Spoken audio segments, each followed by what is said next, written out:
What is up, Coachable family? Welcome back to the Coachable podcast. I'm your host, Tori Gordon, and this is another episode coming to you where we're going to be talking about the game of life, how to play it, how to get off the sidelines, face your biggest opponent, which is yourself, and the stories that you tell yourself, and how you can truly create the life and the success that you deserve. And there's no one better to share this conversation with than James Silvas, who's been on this show before.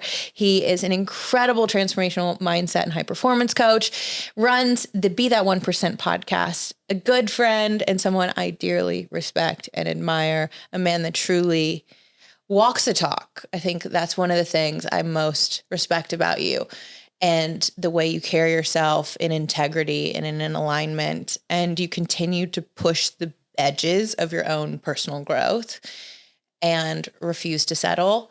That is what inspires me about you. And so this is just selfishly an opportunity for me to catch up with you and see what's going on in your world, because every time I listen to you speak, I learn something. And so I know our audience today is going to get so much from this, but I just want to open up this conversation. First of all, saying thank you for being here, but how are you? What's going on in your world? Well, first off, I always love connecting with you as well. And I love your presence. I think you're one of the very few individuals who understands the importance of being where your feet are and really immersing yourself in life experiences. And that's so rare nowadays when there's countless distractions in every situation. So thank you for mirroring that back. And I'm grateful to be here. Yeah. How am I? Yes. Fatherhood is such a whirlwind of wisdom and emotion. And, being the father of two, I think the last time we spoke, my little one wasn't born yet. So having two young boys, two personalities to shape and see kind of what is coming online, depending on, the milestone that they're in, but just their kind of innate gifts is really cool to see. And for me to be mindful of how I parent with patience, that one's tough. The discipline factor, and then also just learning to play and have fun. I think, sometimes I can be intense in a beautiful way, but then they remind me that there's also gentleness and play in every moment that we can access. So just really learning from them. My wife is pursuing a big goal of hers and going back to school for her master's in marriage and family therapy. So I'm super proud of her. She is such a rock for me, and I travel a lot, and she's constantly holding down the home and making sure that the boys are strong and learning and growing when I'm not there. So shout out to you. Love you, babe. And then for me, just continuing to live at the tip of the spear, and what guides that is my purpose of growth. Like if I think I boil down my mission to one thing, it's grow. Yeah. I was telling you right offline, and I'm going to probably do an entire episode about my ayahuasca experience earlier, or we were talking about it offline. But what you just said reminds me of one of the lessons that I received, which I knew this, but it was so reinforced in this experience, which is I was invited to do an ayahuasca ceremony, so just for background, and I did that. There had been a part of me, and you help facilitate warrior retreats, which is an incredible ayahuasca experience. You can go do it down in Peru with our friend Brandon Collinsworth and warrior retreats, and James is part of that as a guardian and guide. And there was part of me that was hesitant to do this, knowing that a lot would come up and a lot would be revealed and to be faced. And in the ceremony, there is an opportunity to take a second cup. You drink one cup, and then there's an opportunity a couple of hours in to take a second cup.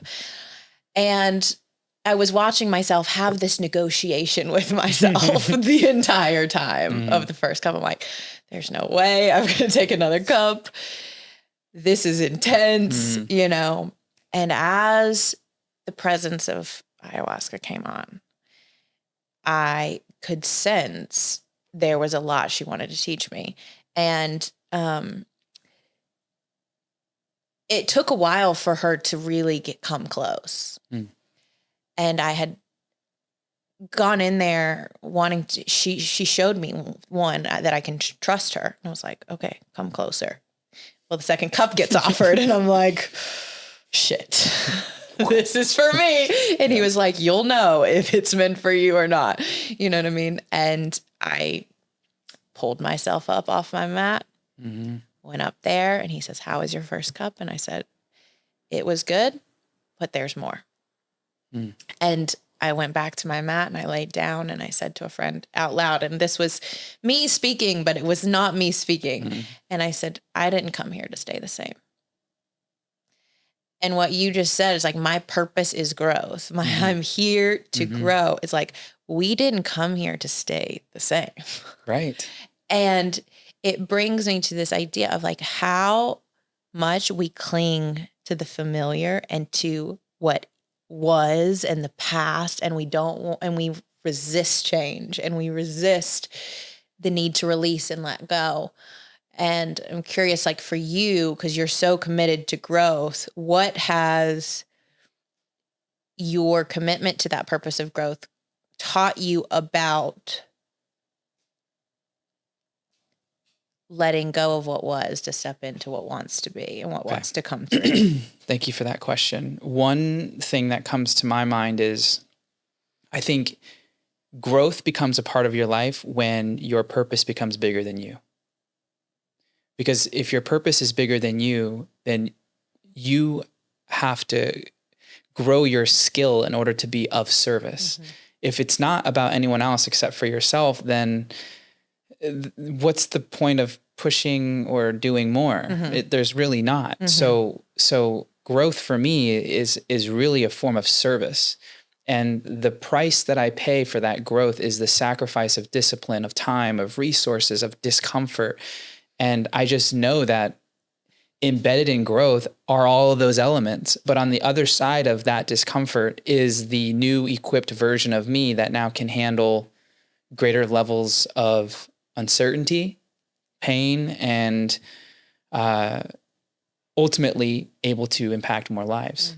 And my family being first and foremost, but then the second broad like circle outside of that is my clients and then the world.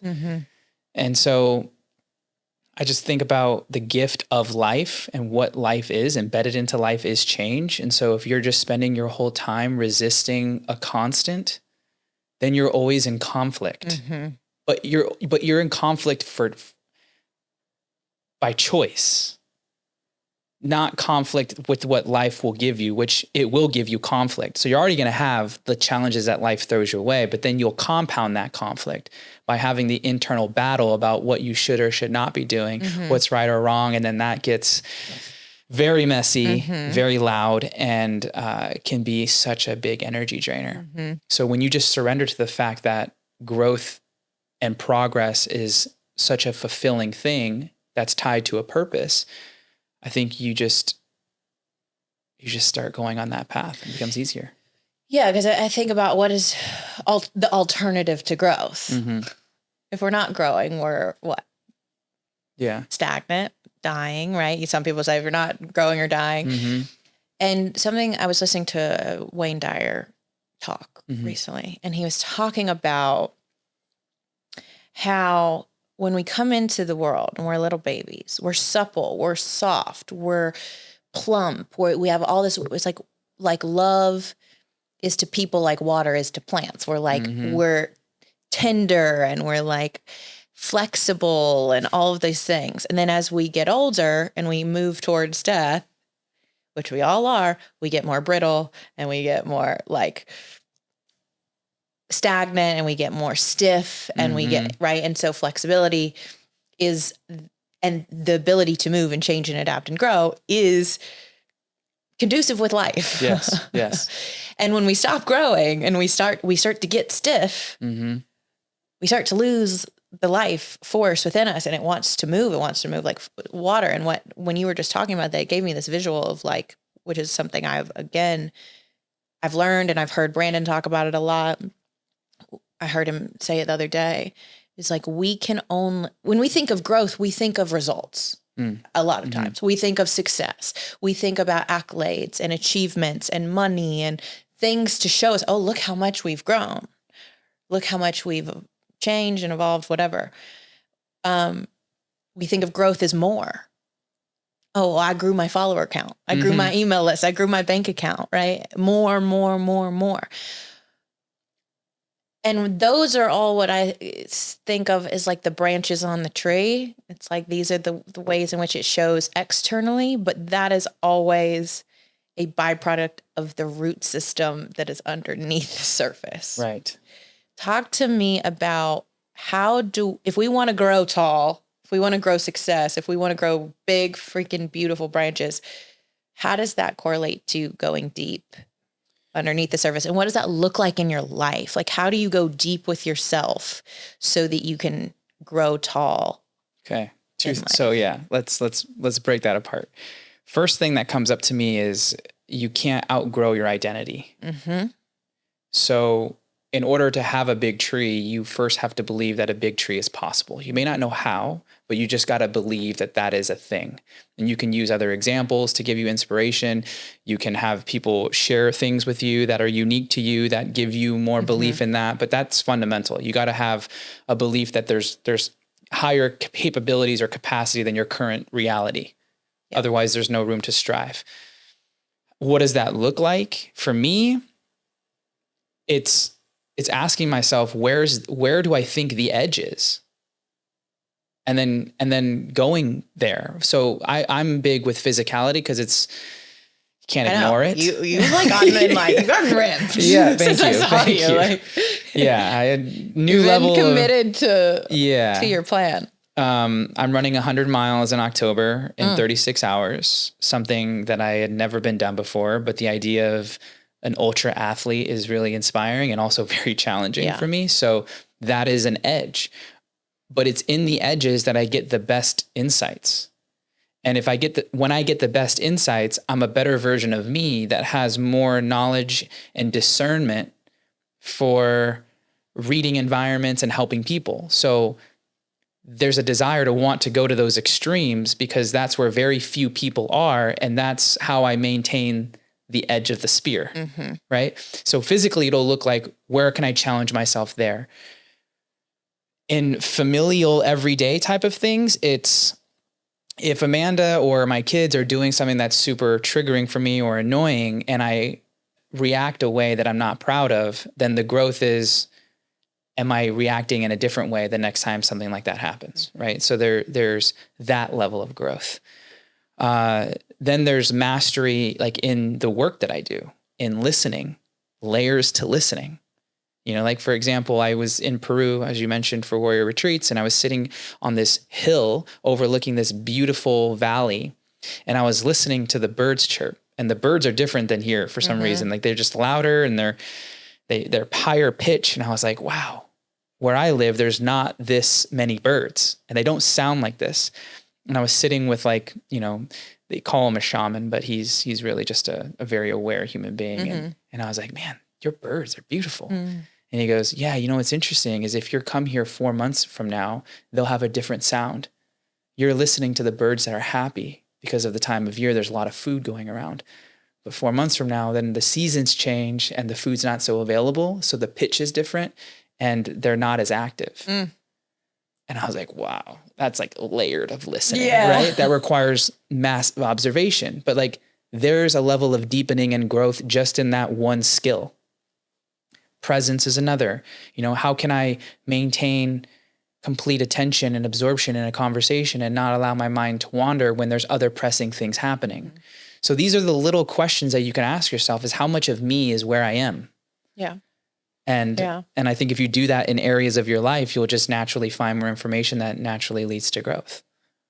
Yes, I completely agree with that. When you were just talking about the birds and how their song changes based on the season, man, let me tell you, I've been singing a song in my season. It wasn't a pretty song. Right. I just came out of a hard season. Mm. I think about the song I was singing with my life and with my energy and with the way I was showing up and with my thought structures and the stories I was telling. And it was a, you'd have heard me like that's a sad bird. She's blue. But seasons change. Right. This idea that whatever you're in, whatever season you're in, whatever season of growth you're in, and it might look like right now, my season of growth looks like rest, right? Maybe my season is like, I've been striving and hustling and doing. Maybe my season of growth is learning how to be present, how to be attentive, how to focus and master my mind and where it goes. And maybe looks different than what we typically attribute to growth. Or I'm curious for you, like when you go through a season of drought or lack, or what seems to be like life is handing you a lot of adversity or challenge, what are the principles or the strategies or the tools that you hold on to in the midst of a dark season? Yeah, dark season or dark moments. I come back to the belief that guides, ancestors, God, universe, whatever you believe, loves me enough to put that in my path. And he, she, it knows me so well that that's what I need to develop a new level of resourcefulness or belief in myself. And that belief reframes the challenge. Doesn't mean that I won't feel the irritation or the frustration or the worry, but there's an undertone of faith that gives me just enough to work through it intentionally and enough stay power to handle the emotion. How did you come into that relationship with faith? Yeah. Because I know there are people who don't have that, and that feels inaccessible. There are also people who have that and lose touch with it. True. Then there's others who practice it and rely and lean heavily into their faith, especially during challenging times and all times. So there's several people who could be interpreting what you said in different ways. So I think it's always helpful to hear, how does someone come into that level of, it's not just belief, knowing. Yeah. Right. Where I know that this is happening for me versus happening to me. Yeah. So there's a couple of things. I mean, psychedelic experiences definitely provide a layer of that. But I also think more importantly, something that's easily done that everyone can do is a daily deposit of something hard. Okay. Doing something hard every day. When you do something hard every day, then you don't doubt your ability to handle hard things. So when unforeseen hard things come, you have references and immediate references that you can go to that keep you in it, not give you an opening to avoid, right? So if you live your life based on having one massive success per quarter, let's say, and that's one thing that you did that was really hard that led to something that you were proud of, and then you go weeks, months without challenging yourself again, that's a lot of time for you to get in your own head and not a lot of reference points, because we don't really have good memories for things that we've done well. True. It's always what we do wrong and what we can improve.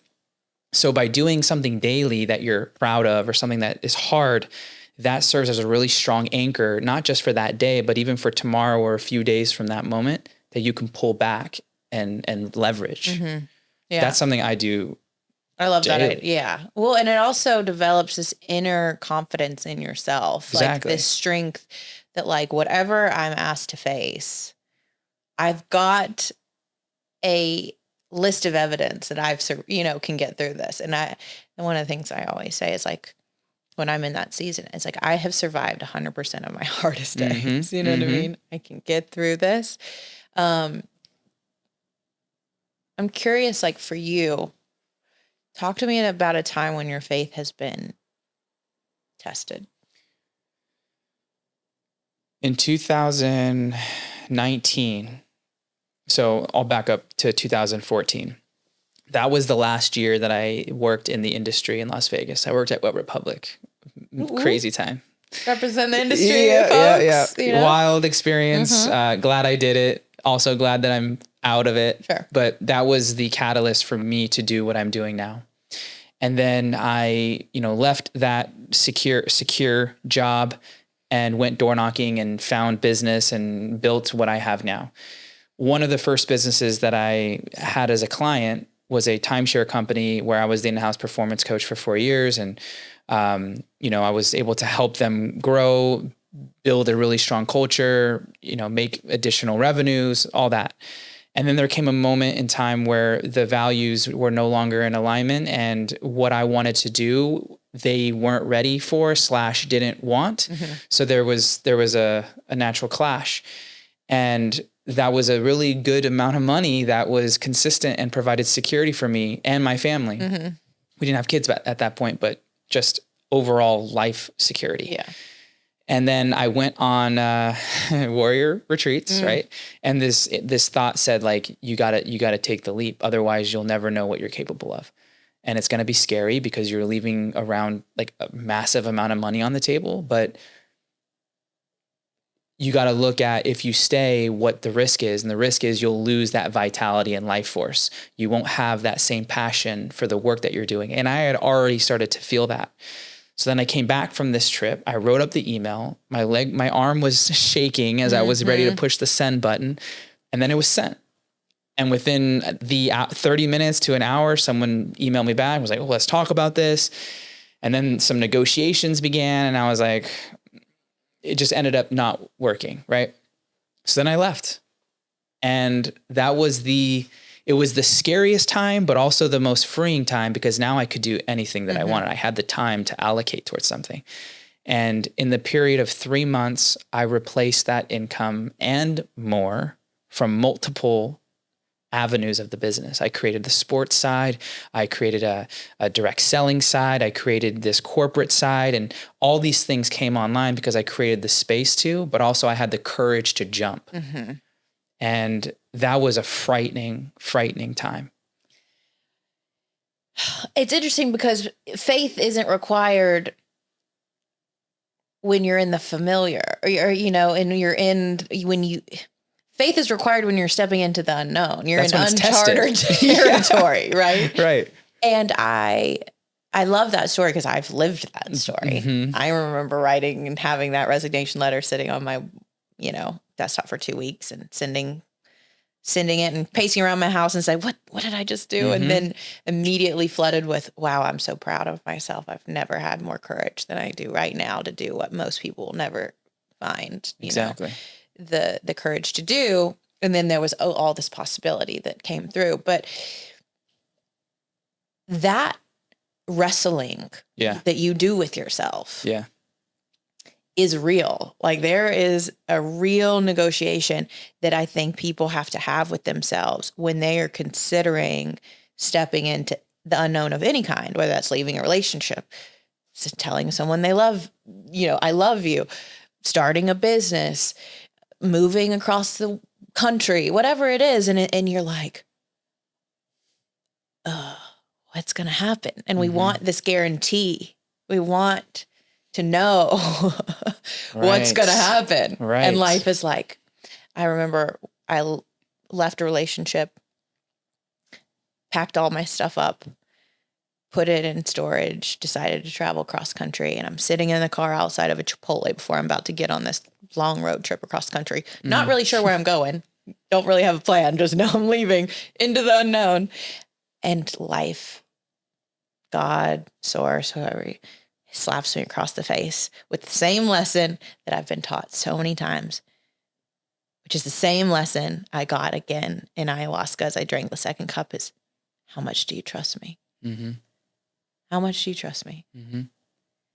Because it's really easy to not trust. Right. Yes, it is. It's so easy to not trust and to just keep doing what you're doing and be like, I'll just settle for this. I'll just take this. Because at least I know what I'm getting. At least it's predictable. But that certainty lulls you to sleep. Tell me more. Right? Like, if I'm certain about let's just assume that you could be certain about the unknown and the future. There's no reason to be ready. You'll lose the sharpness. You'll get dull because it's like, oh, I already know that this is going to happen, right? There's an ease to that. And when there's an ease to something, you take things for granted. There's a boredom to it too. And there's a boredom and there's a complacency there. So baked into life is uncertainty. It has to be there so that, one, we don't take things for granted. Two, we get shaken up when we need to. And it keeps us alive. You know, like I think of nature as an example. Nature is one of the best things that keeps you present. Because if you're not present, and you're an animal, you could die. You can get eaten. You could fall off a cliff. You could get bitten by a little mosquito that then you get dengue fever and you're dead. You know, like there's so many threats in nature, but there's also so many beauties. And that's what I think life is living with the extremes. The whole spectrum of life, not this watered down black and white, safe, predictable version that is enticing because there's less work. Right. But on the flip side, with less work comes less mastery, and with less mastery, less gratitude and less fulfillment. Exactly. How fulfilled can we be? Really? I mean, my fulfillment has come from doing hard things, you know, from making sacrifices, from living in my purpose.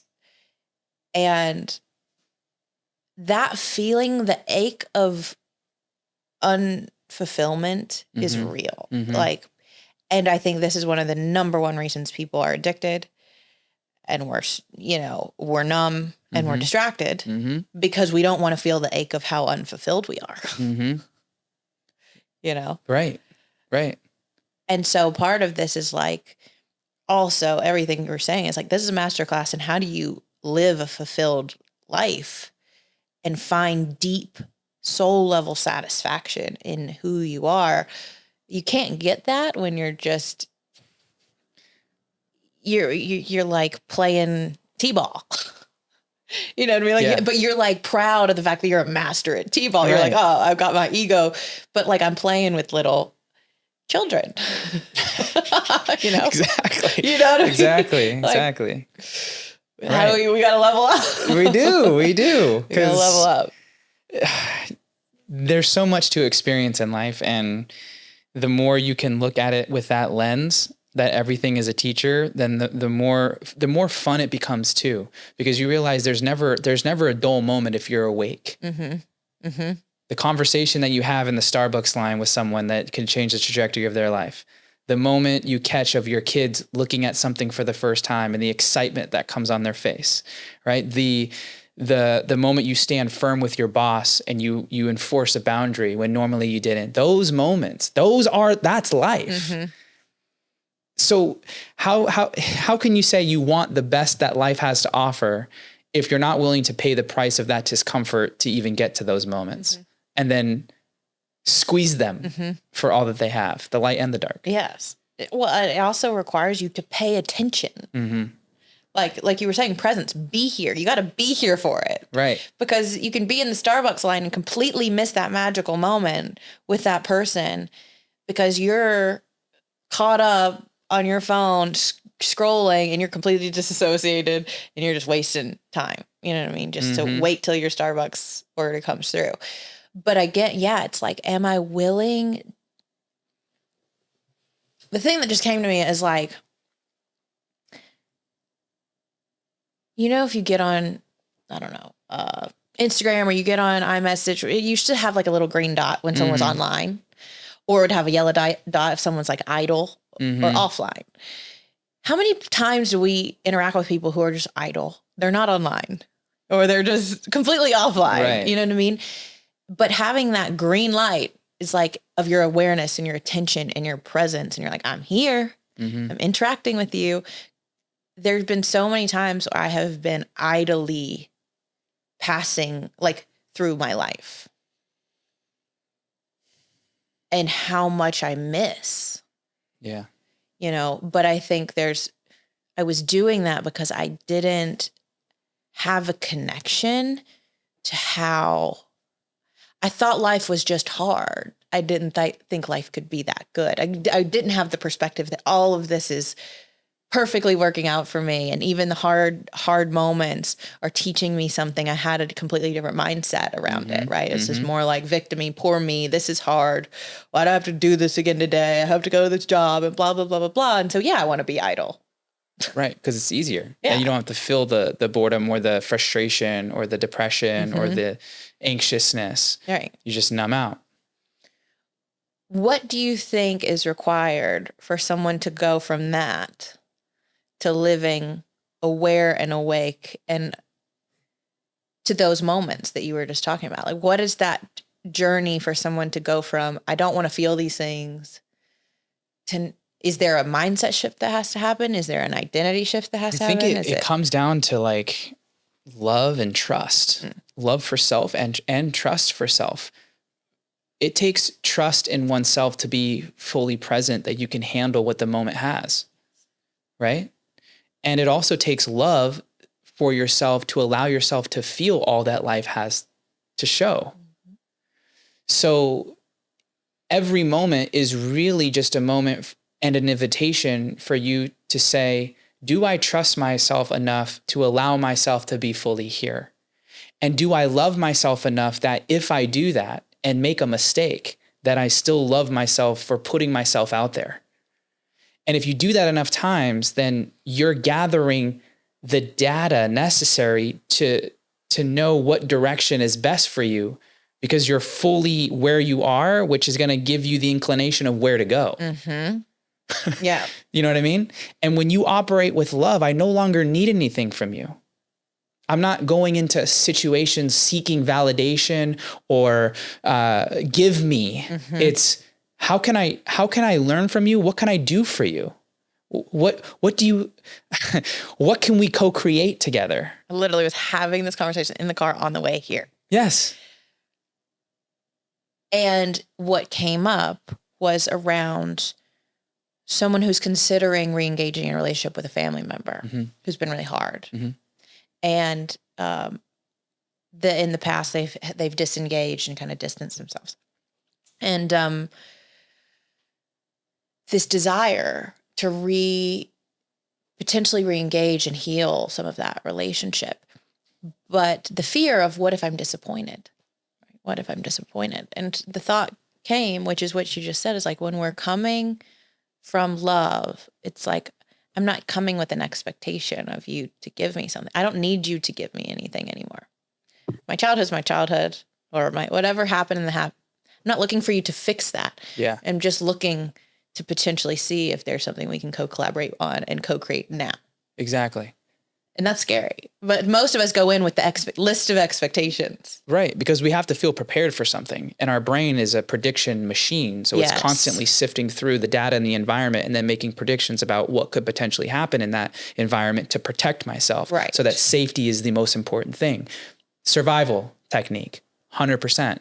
But once you know the brain does that, you don't have to rely on what the brain thinks will happen. You can interrupt that flow and say, who am I going to be in this space regardless of what happens? That is living life on your terms. Yes. And man, when you do that, the types of relationships that come into your space through attraction, you'll build empires with. This is what I was saying right before we started filming, is like talking about what's coming up, what I'm learning, what I'm teaching, and what's happening in our community a lot. And one of the things we're talking about is our fears, right? Our fears of being let down, our fears of being alone, our fears of being abandoned again, our fears of being rejected or not important or not good enough, not worth your time, right?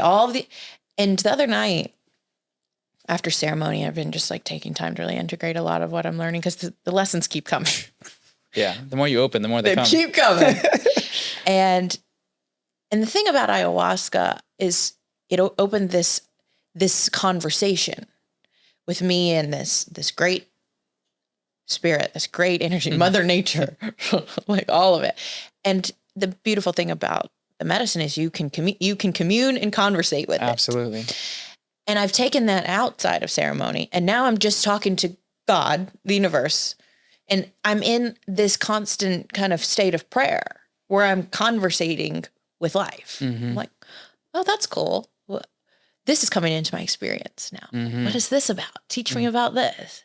Or this person, this energy. Oh, what's this? What is that about? Let me get curious. Am I resisting that? Oh, maybe I can befriend it, let it come in, let it be here and see what. So I'm having this dialogue. And the other day I got prompted because I was sort of in a state of prayer, and I realized, how do we connect with this love that you're talking about? Well, what gets in the way of that? Well, my fears. Okay, so what am I afraid of? And I was like, help me to not be afraid. Especially when I go into deep, whether it's psychedelic or meditative or breath work or whatever, these encounters with myself, they require me to look at the things that I don't want to look at. It's like, so what am I afraid of? And I just started writing down, afraid of blank, afraid of brain. That's when I started listing all of those things. Afraid of being alone, afraid of not being important, afraid of being forgotten. And I just circled the whole page, and I was like, this is your work. If you can learn to deal and face and reframe these things, you will literally be impossible. Like you will be unstoppable, because this is the stuff that stops you from having the hard conversation, from going in and trying the thing, from putting yourself out there. Well, I'm afraid of what people are going to think, But what if that didn't control us? And I was like, this is the stuff that controls our lives.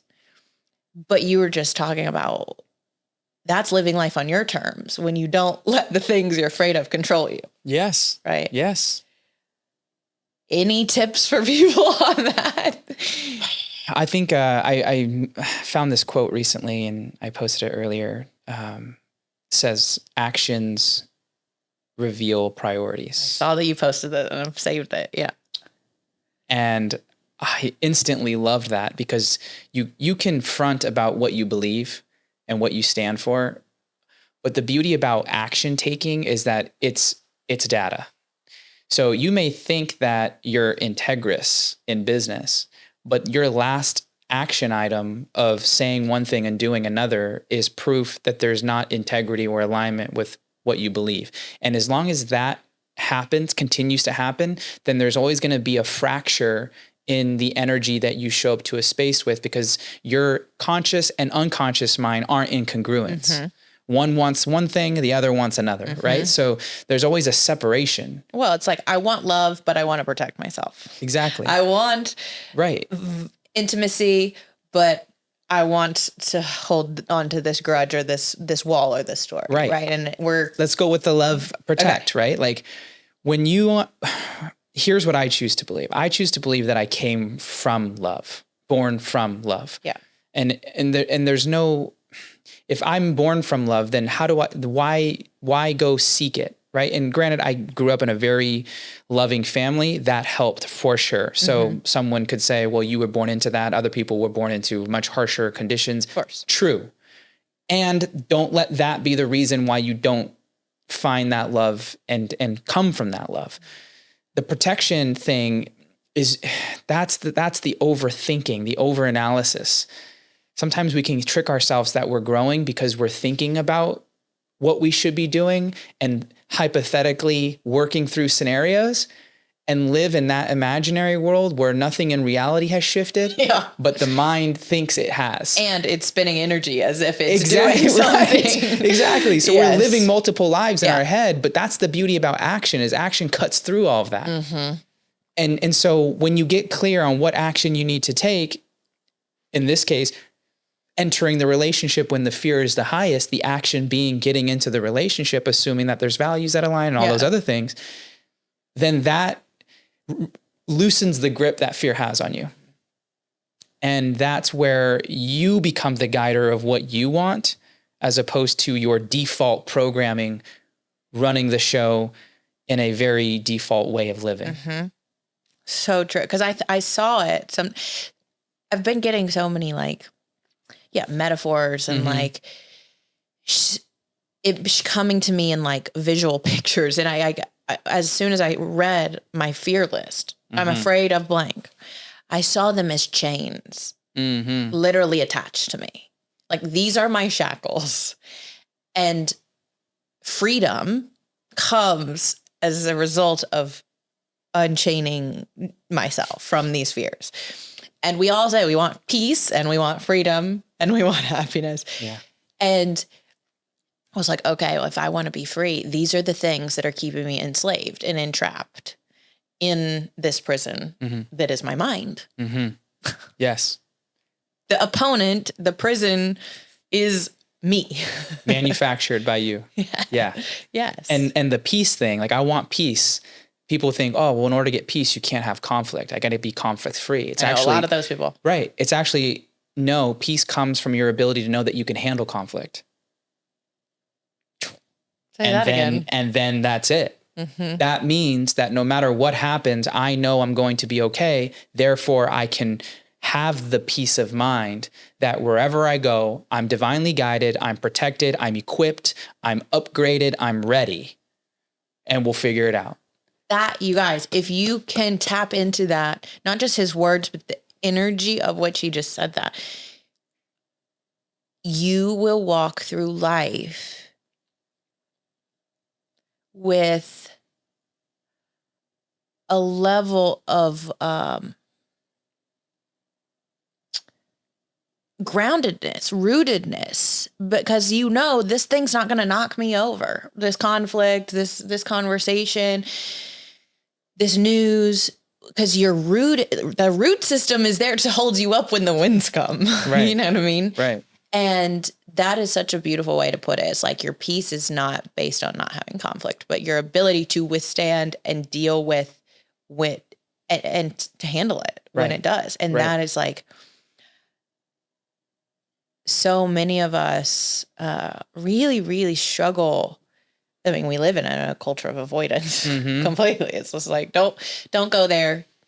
We think avoiding pain is the best way to weakening us. Yeah. But it's like, I don't know anyone who is, when I meet them, I'm like, they're a powerful human being who aren't friends with pain. Like, they are like very comfortable with, like, pain is like one of their greatest teachers. And I think, and they seek it out. Yes. Right. You said living on your edge. Like, I'm going to volunteer to put myself in this challenging environment because I know it's going to take every part and stretch me so that my capacity, I can hold more and be more and therefore give more and serve more and do more. And I think these conversations are just so important because we're flipping the script on what people traditionally think is 100%. The way you do it. There's also, I meant to say this a while ago, but I think now would be a good time to say it. There's a book called Expectation Hangover by Christine Hassler. One of the first books I read when I was like starting this work. She was on the podcast, and if she hasn't been on yours, maybe she can come on yours. But that was really great. Book. It's like we have hangovers from alcohol, but we also have hangovers from expectations. And then the difference between expectations and intentions, right? Talk to me about that. When you do what you did with the list and you begin to get clear on the chains that are holding you back, and you begin with your own key, unhooking those chains and becoming free of that, then you realize that expectations are really a form of control, and that intentions are more of a form of co-creation. That you can't change anyone else, but what you can do is present what you're here for. And what that creates is an invitational approach to everyone around you that brings about engagement. So you bring people in as opposed to impose what you think is best. And anytime you're imposing, people are automatically going to have a level of defensiveness to it. So there's an ease and a gracefulness to, here's what I'm about. And if you're not about that, cool. But I just want you to know, like, here's where I'm coming from. What are your thoughts? Yeah. Then it becomes you are extending an invitation that someone can agree to or not. 100%. And now there's an agreement in place. And now we're clear about what we're engaging in. Or there's not, and you don't have to waste time thinking that there is. Exactly. Yeah, so many situationships out there would be resolved. Right. Whether it's situationship with a partner or a friend or a family member or a job, because we go and what we do if we aren't communicating in this way, we make assumptions. Yep. We assume, oh, this is what you understand what my expectations are. And what happens when we assume we have these unspoken expectations or unspoken needs? Correct. Maybe we have a need or a desire, and we haven't owned that. We haven't communicated that. But I'm expecting you to know it. Right. Right. I'm expecting you to call me periodically and ask how I'm doing and check in. I'm expecting you to, send me a gift on my birthday, whatever the expectation is, right? But if we haven't communicated that, now it's like setups for resentments. 100%. And it's a laziness. Call it what it is. It's just, I mean, part of it is you're not doing the work necessary to know that there's a need there. 2, you may not have the courage to express the need because if you do, it could change the dynamic of that situation. And that could potentially be worse. And then 3rd, I don't know if there is need to be a 3rd, but the potential reaction from the other person, which kind of goes back to number 2, that's all on you, you know? And so when you live life on your terms, with your intentions, with your truth, it doesn't mean that you become cutthroat and like cut everybody out. Sure. It just means you express more of your truth and naturally things just start pruning themselves out of your life and you start planting seeds for the best things to come in your life. And then you walk through with a level of grace and inspiration a majority of the time because you're not bogged down by potentials. You're rooted in what is the moment giving you. And you're flexible enough to dance with it, not force it. Now, there may be moments where you have to like stand firm, but anytime you try and control too much, it requires way too much energy. And then it always leads to letdown because you can't withstand that. And you've manipulated it. Exactly. It's not natural. It hasn't occurred naturally. You have manipulated the situation to be just so that you can be comfortable. And you have now created an illusion of a connection that isn't even authentic. Just to not feel alone or not feel whatever, it goes back to the feeling or the fear. But once I realized that, and I was like, how many relationships or how many dynamics in my life are here because I forced them to be? Because I played chess and I was like, how can I make this person stay in this, role or this, that?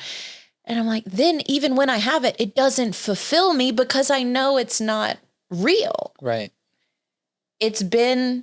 I've coerced this person into and they don't even know the type of relationship they're in with me because that's all in my head. Yeah. And then you got to keep it up. Yes. No, so just because you got them to do what you wanted them to do, now you got to keep that up, which requires even more mental energy that on top of all the other things that you have going on. And it's just, and it misses out on the actual reason for any of this, which is true intimacy. Right. Because intimacy is into me, you see, but I have put up this facade and persona and mask. So just so that I'll be who you want me to be so that you'll stay or that you'll stick around. The thing you were saying, though, I want to go back to was one, maybe you said people do this. And the first thing you said was maybe because they haven't done the work to even know that there's a need. Right. There are so many people, and this has been me. Do not exclude myself. Like I include myself in this group where I have resisted the knowing that I need to sit down and get clarity about what I want. Yeah. Because only when I know what my values are, it's really easy to say no to things that aren't it, right? When I know what my standard is, when I know what I'm calling in and what I desire, it becomes easy to start, you said those things prune away. Yeah. Why do you think we resist being honest with ourselves and sitting down and let me actually call it out what I want versus just staying in the confusion and the elusiveness and the gray area? Cool. Once you know, you can't unknow. Okay. Can't put the genie back in the bottle kind of thing. Yeah. There's a level of responsibility that comes with knowing.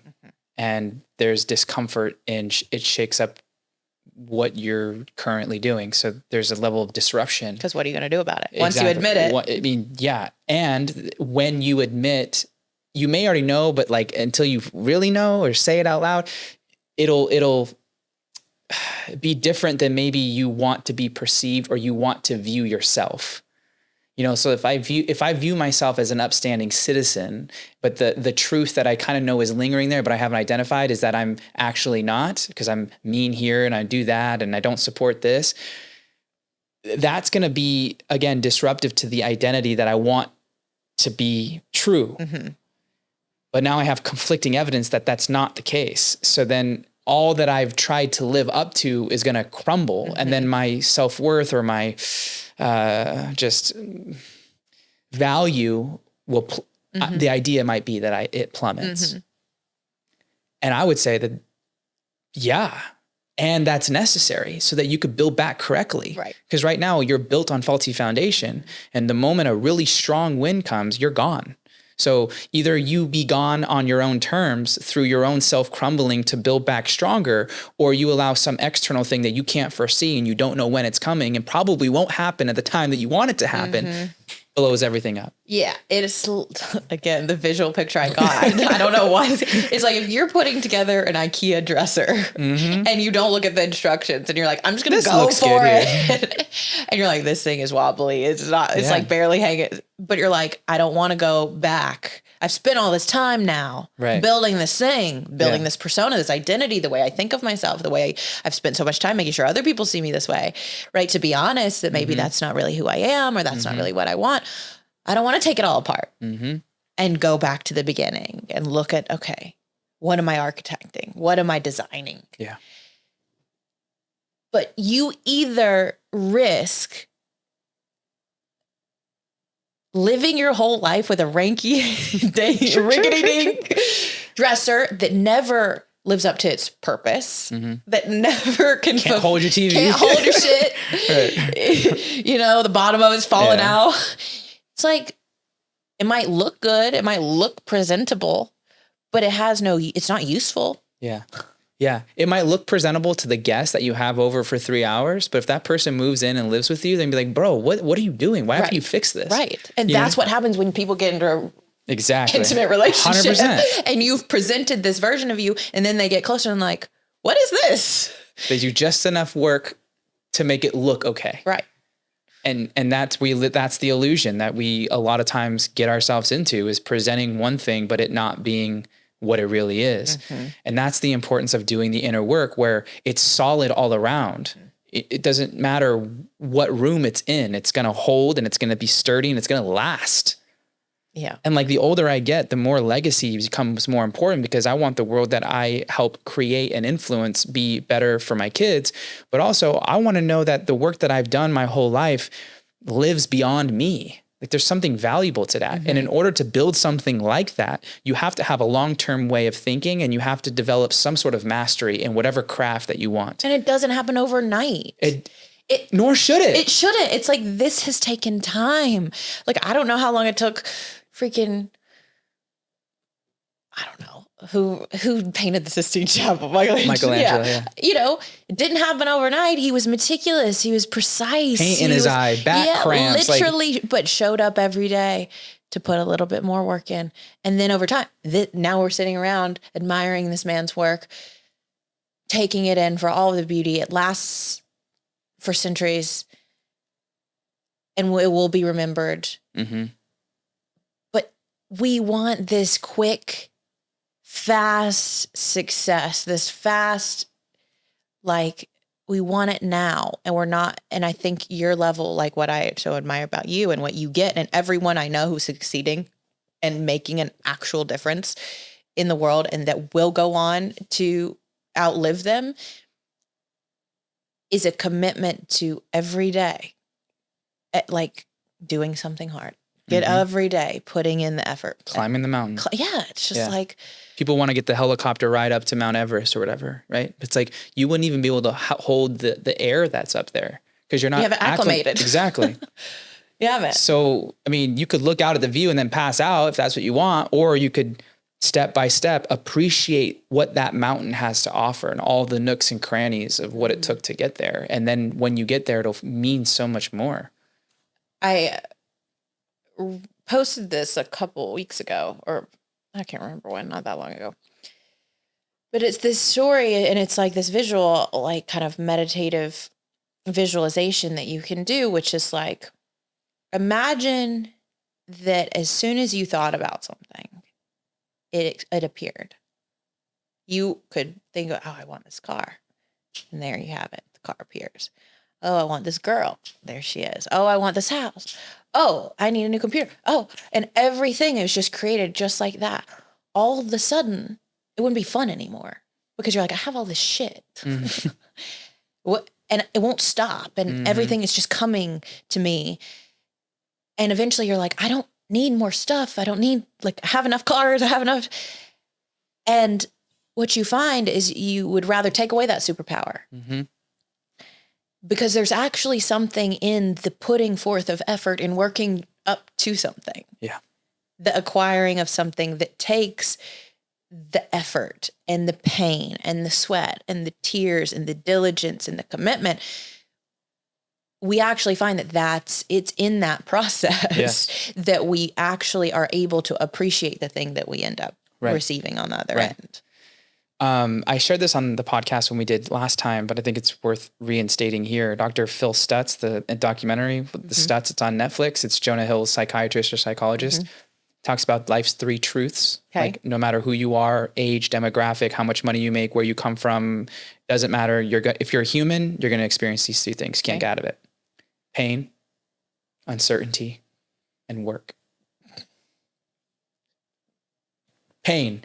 You're going to be pain if you're homeless, pain if you're rich, pain if you're a professional athlete, pain if you're just a 9-to-5 employee, pain if you're in a relationship, pain if you're not in a relationship. Pain. Get good at handling pain. Don't run, lean in. Uncertainty. No matter who you are, you can't predict what's going to happen. You may have trends, you may have hunches, you may have guesses, but you will never know for certain. So surrender the idea that you are going to always know. And instead, equip yourself with the ability to read the environment and anticipate, but not be married to that's how it's going to happen. And then the third is work. Like, fall in love with work, but make sure the work that you do is in alignment with who you are and what you want and in some sort of maybe strength or passion. And that's what creates the longevity of that work. And those 3 things compounded over time equip you to be unstoppable in your eyes, no matter what comes your way. Will that mean that you're going to be the world's greatest and you'll always be remembered for all of time? No. It might mean that you're not the Michelangelo, but you are the Michelangelo of being a mom to your kids. You're the Michelangelo of your company that's 12 employees, that's doing the best that they can in the industry that they're in. It's scalable to how you want to live, but just make sure that how you're living, there's growth embedded into that, and that you're handling those three things with as much presence and intentionality as possible. You'll slip, you'll fall, you'll mess up, you'll forget. Human. Remind yourself of what's important, get back up and do it again. Amen. Yes. How do you think that correlates? The ability to do those 3 things correlates with being a leader or a follower? Well, I mean, first and foremost, leaders go first. So if you're not a leader, if you're not a leader if you're not doing those things first and foremost. But I mean, if you're not any leader in any field, pick one. They're doing something that no one else is doing. And usually they're honoring their own thought process of how to do the thing that they're doing. Yeah. They're not mimicking someone else. They're one of one. Yeah. and that is inspiring because as humans, we see part of ourselves in that. That's where the inspiration comes from. My wife always tells me, she's like, if you spot it, you got it. Mm-hmm. If you look at someone and you're like, damn, I love that about them. That means part of you has that. Yes. Otherwise you wouldn't be able to see it. Mm-hmm. So if we're looking at those things and fostering that, then I think that's, we gotta find our path and we gotta carve it. And I think if you do that, I think you're a leader. Mm-hmm. When you rely and you're dependent on someone going first, you are not a leader by definition and by principle. Yeah. And hey, there's going to be X number of leaders and X number of followers. If you're a follower, does that make you a bad person? No. I think that you could be a leader of your own life and a follower in certain aspects, 100%. But I think if we were to just drill down super to the individual, I think people need to lead their own lives. Yeah. That's fundamental. Yeah. You can't be a leader of many if you're not a leader of one. Starts there always. And if you can love yourself and trust in your ability to trust the instincts, the intuitions, the ideas, and fumble with that and get in the mud and be messy with that, clarity will come. And with that clarity will come the conviction. And with that conviction will come the confidence. But people want the confidence before they have the courage to do the thing and suck at it. So rather than confidence, if you're like, I want more confidence, just have more courage. And through the courage, more confidence will come because you'll have more evidence. And courage requires you to be in your heart. Yeah. Like courage is not as much a mental thing as it is a heart and soul thing. You know, it's knowing that there's potential danger or potential threat and saying, I am willing to go there, right? Still going. I'm on the front lines and I'm going to ride this into battle. And I think that every time I sit down on a meditation cushion, every time I lay on a mat for a psychedelic ceremony, every time I go into breath work, every time I sit with my hape as a way to ground myself, every time I sit and pause after being triggered and decide how I'm going to respond.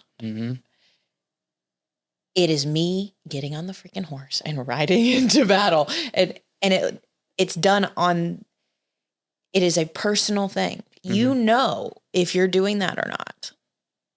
You know if you are, you're waiting back. Yeah. And you're waiting on everybody else to do it. So you're making me think of a visual now. There is a YouTube video that has a really warrior-esque song that's like inspiring. And sometimes I'll listen to it when I'm on the treadmill and I'm going really fast. But basically it's like this cartoon animation of this warrior walking toward the opponent. Arrows are coming his way, fireballs, all the ammunition. And he starts the video, we're at his back and we see what he's seeing. And he's just walking towards it, like steady, strong pace. And as he's walking, the song's building, right? And it's 3 minutes long. And the whole 3 minutes is him literally getting closer to the enemies. And like bullets literally grazing and he's still going. As he's walking, he's taking off his armor because it's heavier and it's just weighing him down. And like each step he's taking off his shoulder pads, then untying his torso gear and then taking off his like forearm pads and then his legs. And by the time he gets to the end, he's completely bare with, one would say, no fear or with maximum amount of courage. And I don't know, that visual for me is so inspiring because it's like, we think we need the armor, but what are we protecting ourselves from if we're fully accepted of ourselves? You know, there's no reason to. We can create a lot of reasons, justify in our minds to create tangible reasons of like why I should put the armor on. But the armor is heavy. You always have to think about where it's at when you have it. And if it's not there, then you're much more mobile. You're in flow. You're agile. Yeah. Well, you were just saying, it's like, what is the armor protecting you from? And it's like, if you have gone to battle with the opponent, which is yourself, really, right, and you have faced yourself and you're willing to face yourself regularly, like look in the mirror daily. Sometimes the mirror is the only psychedelic experience you ever need. Go look at yourself in the mirror.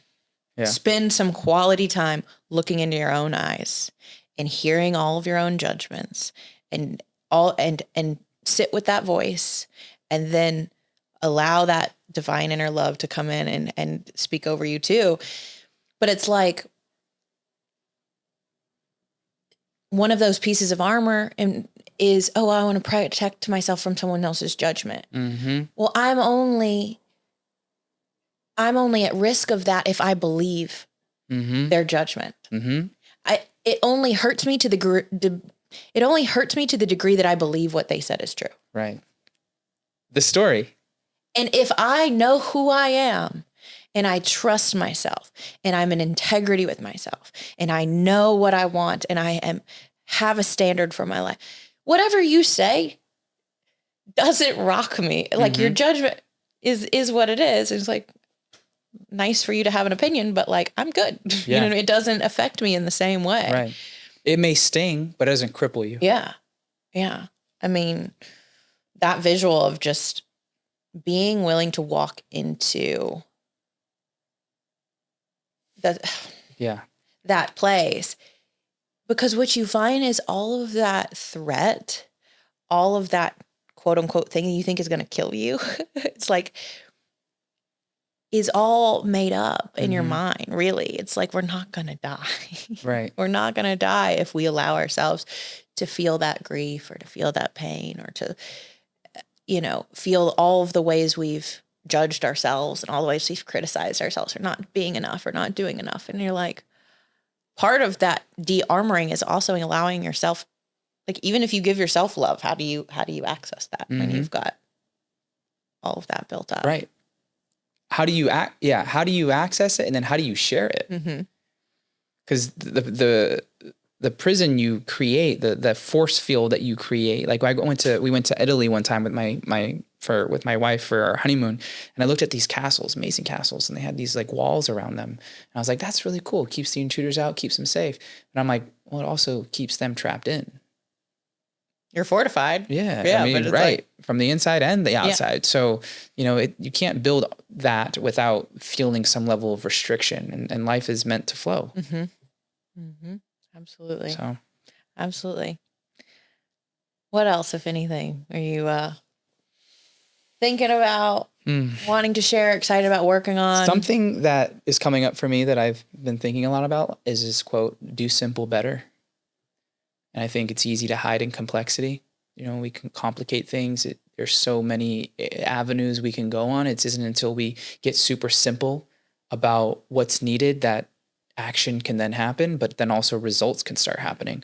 And so I've read a book recently called 10X is easier than 2X. And the idea is basically that 10X goals are easier than 2X goals because there's many ways to get you to 2X growth, but there's only one or two ways to get you to a 10X growth. And that innately brings about a level of simplicity, right? So I think about in my own life, like where can I do simple better, not adding more, but sticking with the fundamentals and going deeper. That more isn't always better, right? Doing fancy footwork is not good if you don't know how to bounce the ball. Exactly, right. So sticking with the fundamentals, the tried and trues, laying the brick as precisely as you can, that ultimately builds an impenetrable wall or a castle. So that's been something that's been super top of mind that I've been thinking about. What are those simple things practically in your life? Like, because I think about, like, I used to say, do the basics better. The pros never outgrow doing their warm-ups and doing their free throws and doing their regular drills. That they could very much put their nose up at, and be like, I'm better than that. I don't need to go train today. I don't need to today because I'm an MVP, I'm an all-star, whatever. But it's like, no, those are the people that do the basics better than anybody else, right? Yeah. So like, what are those simple things in your life? I think depending on what industry we're thinking or what area of life, those kind of can change. But for me, let's do a couple examples. Business-wise, like, or skill-wise, like my profession in coaching or speaking or whatever, is the fundamentals are listening, question asking, storytelling. Those are the fundamentals that I constantly am refining. What stories inspire me? What stories from my own life can I share? I'm combing through constantly and saying what story represents, or what story would be good to tell here, or how should I start that story? Where does that story? What's the essence of that? Like, that's the doing simple better. Not getting NLP techniques, or not like, negotiations, getting them to say yes. It's like, if I do these three things, if I ask better questions, if I listen better, and I tell better stories, I think I'm going to make more authentic connections. And through those connections, I'll have more access to data that will then let me know where I need to go from there. And so that's what it looks like in an example of skill building. In relationships, like with my wife, doing simple better might be making her coffee in the morning. It might be scheduling a date night and going to a place that we haven't been before.